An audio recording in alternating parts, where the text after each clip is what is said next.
దేవుని నామానికి వందనాలండి. మరొకసారి 40 దినాల ప్రార్థనలో మరి సిలువ ధ్యానాలుగా మరొక మాట ధ్యానించుకోవటానికి దేవుడిచ్చిన మంచి అవకాశాన్ని బట్టి వందనాలండి.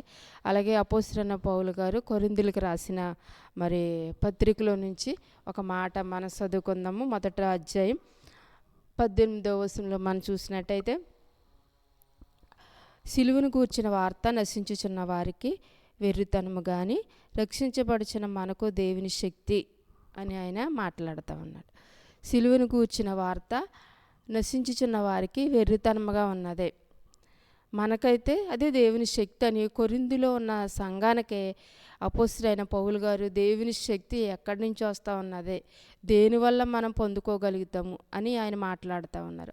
ఇప్పుడు ఎలాగైతే దేవుని నామాన్ని దూషించేవారు ఎలా ఉన్నారో, దేవుని బిడ్డలని ద్వేషించి వాళ్ళ మీద పగల సాధించేవారు ఎలాగైతే ఉన్నారో, ఆ దినాల్లో కూడా అటువంటి వారు ఎంతోమంది వారు చూశారు. కాబట్టి దేని నుండి బలం పొందుకోవాలంటే సిలువ శక్తి నుండి బలము పొందుకోవాలని చెప్పారు. ఈ కడవరి దినాల్లో కూడా మనము దేవుని శక్తినే పొందుకుని ఈ లోకాన్ని జయించగలం. కానీ మన శక్తి ద్వారా, మనం బలం ద్వారా మనం ఏమీ చేయలేమని మనం తెలుసుకోవాలి.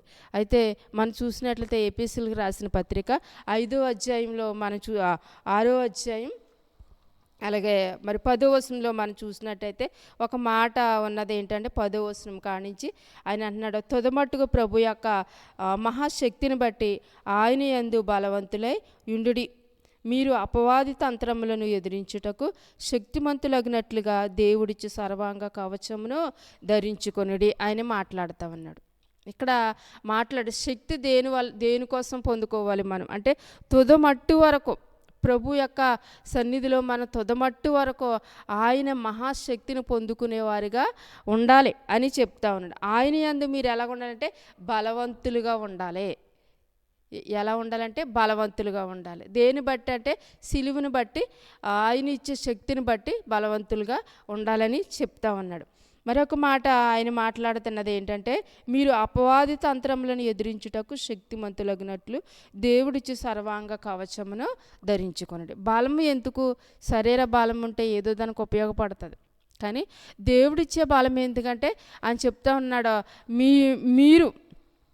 మీరు ఏం చేయాలంటే అపవాది తంత్రములను ఎదిరించుటకు శక్తిమంతులై ఉండాలి అంటూ ఉన్నాడు ఆయన. అపవాది తంత్రాలు, అపవాది అంటే సాతాను చేసే తంత్రాలను ఎదిరించడానికి శక్తిమంతులై ఉండాలి. అపవాది మనల్ని ఏదో రీతిగా పడేయాలని, దేవుని నుండి విడదీయాలని, దేవునికి దూరం చేయాలని, ఏదో ఒక రీతిగా మనల్ని శోధిస్తుందని దేవునికి తెలుసు. కాబట్టే అపోస్తలుడైన పౌలు గారి ద్వారా దేవుడు మనతోటి మాట్లాడుతాను. మీరు శక్తిని పొందుకోండి, సిలువను కూర్చున్న శక్తిని మీరు పొందుకుని ఆ శక్తిని బట్టి బలవంతులై ఉండండి. మళ్ళీ అంటున్నాడు ఆయన, దేవుడిచ్చే సర్వాంగ కవచమును ధరించుకోండి. మన మీదకి రాకుండా సర్వాంగ కవచము ధరించుకునే వారిగా ఉండాలని దేవుని వాక్యం ద్వారా దేవుడు మనతో మాట్లాడి, ఈ కడవరి దినాల్లో నిజంగా మనము దేవుని యందే బలవంతులై ఉండాలి. కానీ మరి దేని యందు కూడా బలం మనకే ఉండకూడదు. ఎందుకంటే మనుషులు బట్టి, లేకపోతే మనకు ఉండేటువంటి సంపదను బట్టి కానీ, మనకు ఉండేటువంటి ఏదో వచ్చుబడిని బట్టి కానీ బలవంతులై ఉన్నాము అని అనుకుంటే సాతానుడు మనల్ని ఈజీగా పడేస్తాడు. ఈ లోకంలో ఉండేదంతా కూడా నేత్రాశ, శరీరాశ, జీవపడమం ఉన్నదని చెప్తా ఉన్నాడు ఆయన.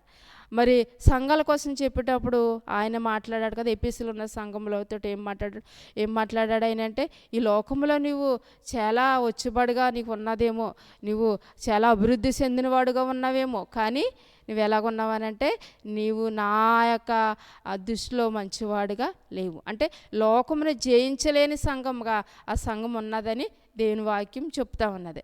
అయితే మనము కూడా ఏం చేయాలంటే లోకాన్ని జయించేవారు కూడా.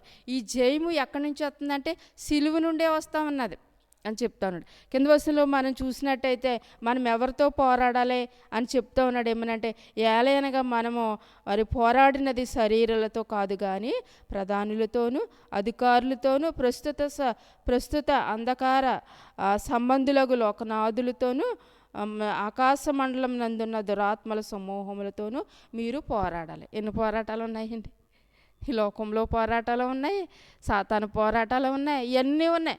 ఒక విశ్వాస జీవితానికి చాలా మంచిగా ఏమీ సాగిపోదండి, చాలా మంచిగా సాగిపోదు. మనము దేవుని యందు ఎంత భయభక్తులుగా ఉన్నా కానీ నువ్వు ఎక్కడున్నావు, భయము నీకేముంది అని మన మీద అబద్ధాలు మోపు వాళ్ళు చాలామంది ఉంటూనే ఉంటారు. అయితే ఆటలని జయించడానికే, మనకు వచ్చేటువంటి ప్రతి అగ్ని బాణలను కూడా ఎదిరించడానికే ఆయన అంటున్నాడు, సర్వాంగ కవచం ధరించుకోండి. అలాగే దేవుడిచ్చేటువంటి శక్తిని, సిలువ ద్వారా శక్తిని పొందుకోండి. అప్పుడు ఈ లోకాన్ని మీరు జయించగలుగుతారని చెప్తా ఉన్నాడు ఆయన. ఈ యొక్క 40 దినాల ప్రార్థనలో మరి సిలువను గూర్చిన శక్తిని దేవుని నమ్మిన బిడ్డలమైన మన అందరం కూడా పొందుకుని దేవుని సన్నిధిలో ముందుకు సాగాలని ఈ మాటలు చెప్పి ముగిస్తా ఉన్నాను. దేవుడు కొద్ది మాటలు దీవించును గాక. ఆమేన్.